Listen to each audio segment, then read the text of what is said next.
And my theory today, what I have most on my heart to talk about is, well, I guess it's the theme of being different, as people that identify or that identify. I believe we all are star seeds, but we often end up with this.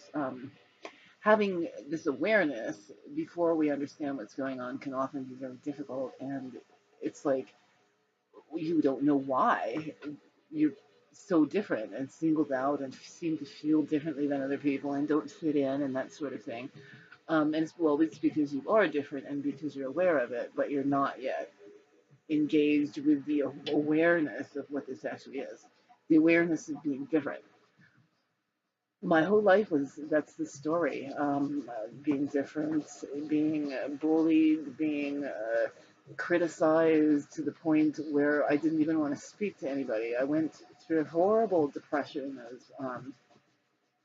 as a teenager, and eventually did a great escape. I ran away, and many different things happened, and it was it it was too much to bear almost. I think a lot of empaths have this problem, have probably had a similar experience with things. I remember the feeling of when I would walk into the school cafeteria and it's like a wall. You could feel the emotions of absolutely everybody, and it's like this wall of yuck. I don't know how to describe it, and the awareness that you look at people and you do know what they're thinking. Yeah, and you can say, oh, well, I don't know, I can't read anybody's mind, but you can actually. And yes, we communicate with each other. We can communicate telepathically. It's like I can communicate with my cats and my dog, and I don't have to say anything. I can just look at them, and it's a body language thing as well. But there's telepathy involved, definitely, and relationship. Obviously, you know a strange animal might not be so receptive to your telepathy. Anyway, I'm probably going to ramble quite a bit here. The subject of being different is really, well, it's I'm over it now that I am awake and I understand that I am a unique individual spirit, just like anyone else. I'm not anything less or better. Either way, we are all the same. Really, we're just spirits having making decisions and finding ourselves in an experience for a time. The physical body is necessary to have the experience. Without the container of the experience, won't happen. You would process it as a spirit, and you wouldn't have the time delineation of events, and the thinking about this, and the processing of this is what this life experience is about. That was actually that was wrong right there. Okay. So yeah, I'm going to want to get into some channeling, and that's the interesting thing about this is that there is spontaneous moments like that where we're seamless together, and he just comes in and speaks right through me, and it's I was doing that for a long period of time, and I felt that I can call myself a channel because I can do that. He speaks through me, and spirits do speak through me. I don't allow any other ones, only this one being at this point in time. That's not necessarily permanent, but and it was just seamless, and I was aware of it. It was happening. I'd be at the dinner table having a conversation with my partner, and we were talking about something, and all of a sudden this somebody takes over, and I'm saying things that I have no knowledge of, and different things, and arguing about different things, and this other person is an empathic person as well, and knew this. Okay, that's not you talking, that's somebody else, and what was going on, and had many also very experiences as well with myself at the same time. Simultaneous experiences. I really need to either learn how to enunciate clearly or do some editing. I haven't invested the time yet, but I will. If you were reading my stuff, it would be horribly spelled. So this is actually a lot less painful. Anyway, it's all about being different, and I think that it's okay to celebrate what we have within ourselves, our uniqueness, because if I like to think about like every leaf on a tree and every tree that's ever been, what we consider a tree. There's so many different forms that could be considered tree-like and infinite numbers, and that's the point, is that it's infinite actually. But these are all completely unique and different in form, one from the next, from the beginning of time to the end, which actually there isn't. It's continuous, I believe, and in every place it's ever been.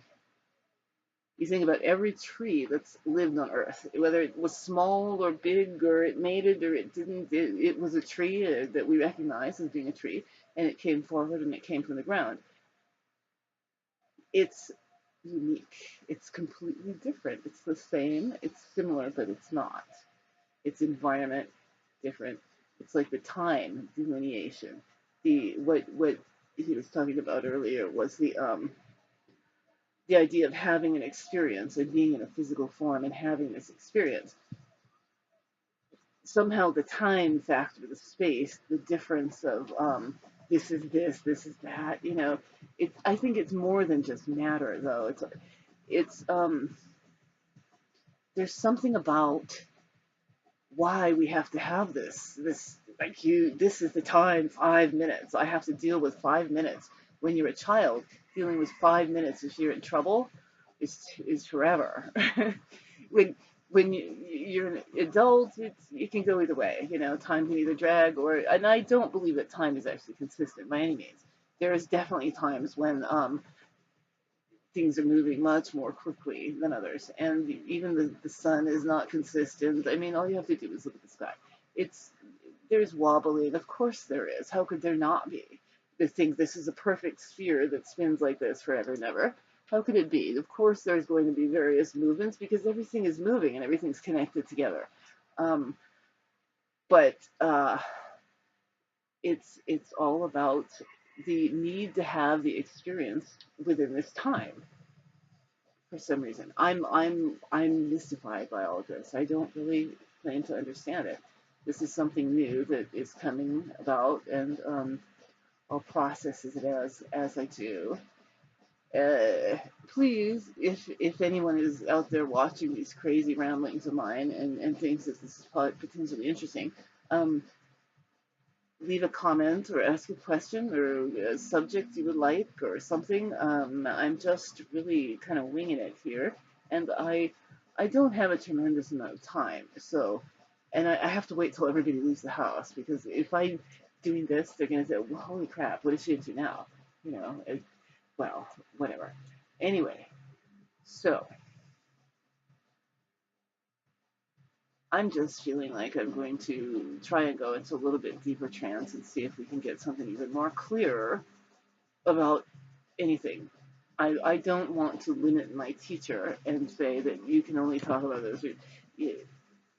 I'm willing to flow with this, and I'm learning, and it's really amazing. It's really cool. I admonish everyone, please, if you can try experimenting, if you have a spirit that you feel comfortable with, attempt this formal. I mean, it's about again about the space. When the spirit comes into my personal you know, space as a spirit and merges together and sits within me, and it's like he's sitting inside of me, and kind of comes forward and then just sits right, and we're talking, and I'm like in the back seat going, "What are you talking about? What are you saying? No, that's embarrassing. Oh my god." Sometimes, but I'm getting better at not doing that because, well, if you ask for something, don't complain when you get it. It kind of goes like that. So, anyway, rambling. Back to going into trance.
important thing about difference, the important thing that you want to know about difference.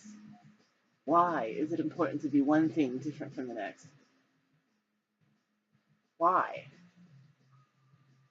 Each one is different.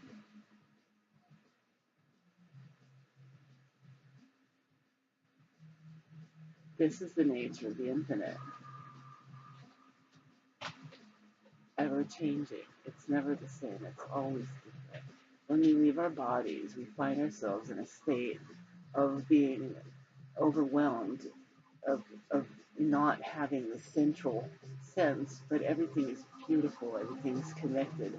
All of matter, space, time, beings, spirits, bodies, planets, and forms all together, moving, and infinite variations, every time it changes, it's completely different again. This is the happiness. The trap that we fall into is to think that we can live in one space for an infinite period of time and have everything the same. This is not success. This is illusion. And there's no reason to fight this or to keep it. Acknowledge it what it is and release it. It will go. It's an illusion. Everything is illusory. It's what we make it. It's how we see it. That's what it is. It becomes what we see, and therefore we understand it as such. And our awareness grows because we understand it now, and we can put this into this small box in this period of time. And we can pull out this box when we want to and look at this and say that is this period of time, this memory that I have, this unpleasant or pleasant experience in a box. And I can put it back and I can take it out if I want again. And this is the valuable but illusory truth of this dimension. It's never the same every time you look at it. It's the same thing, but it can't possibly be the same, and every time you look at it, it will be different. So, there is no end.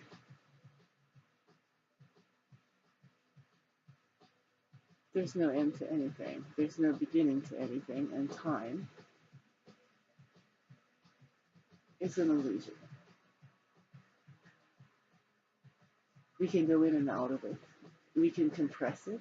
We can stretch it out. We can twist it like a rubber band.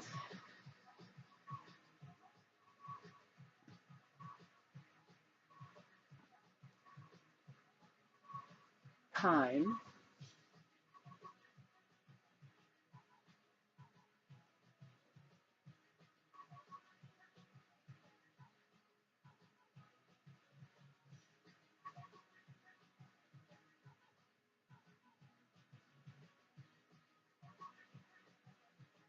teacher, time. That's what it's for. It teaches you. Spirit isn't ready to accept everything at once, so it wants to be taught in small amounts, and this is the purpose of this type of school. When we're in it, we feel separated and compressed and stretched out like a rubber band.